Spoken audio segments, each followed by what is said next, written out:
家人们，自古山西出好醋。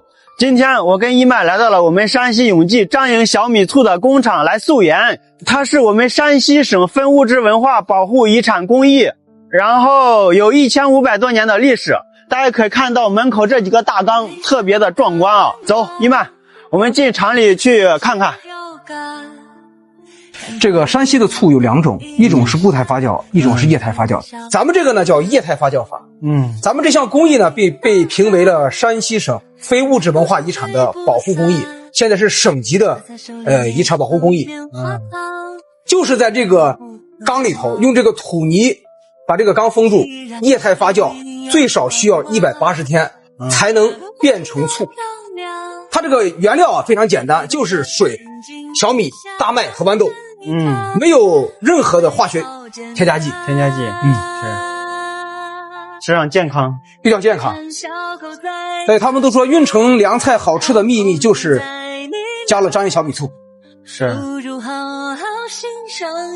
用这个土封，这个要用这个泥，就是咱们喝白酒的，大家知道有酵泥，咱们这个也有酵泥。最原始的方法，好酿最好的醋。咱们这个是依靠这种空气当中还有泥里头的这个醋酸菌，来使这个糖水变成这个醋啊，先从糖变成这个酒，然后由酒再变成糖，变成醋。所以说会做醋的人一定会做酒，但是会做酒的人不见得会做醋啊。等于先发酵成酒，对，先变成酒，叫小米酒，先变成小米酒，然后由小米酒再变成小米醋。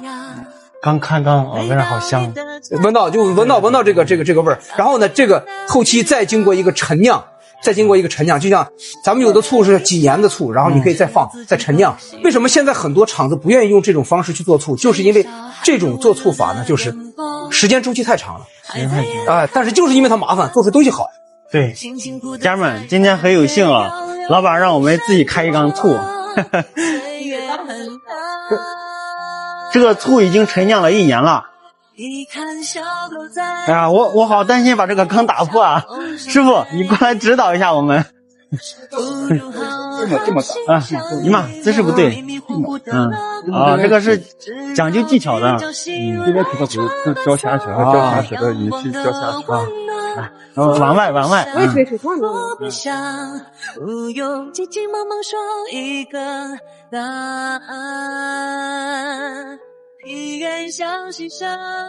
马上开缸啊！得师傅来啊，咱做不好。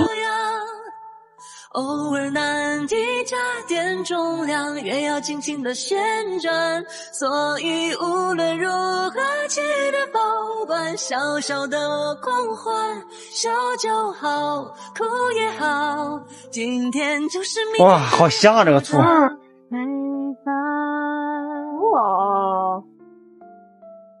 这就醋花，可以看一下这个醋花。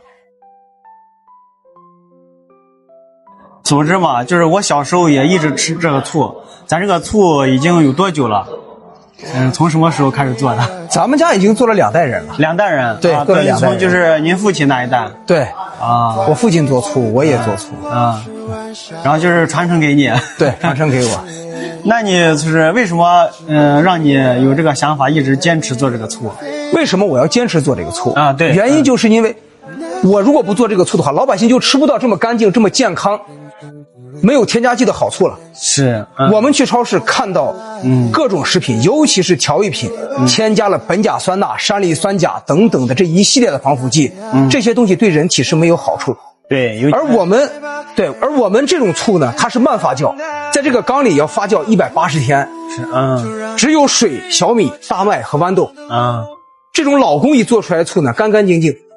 不需要添加这些化学添加剂的。说我不希望咱们以及咱们的子孙被这些化学添加剂给害，所以这就是我坚守这个初心。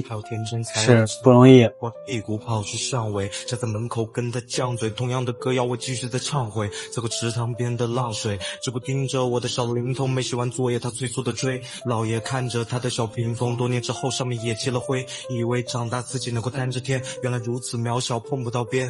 当我推开门时发现他已经弯了肩，桌上摆着那张再也回不去的老照片。我的纸飞机呀飞呀飞，飞到了路灯边，带我去看落日晚霞，还有开满花的田野。我的纸飞机呀飞呀飞，飞到了我的童年。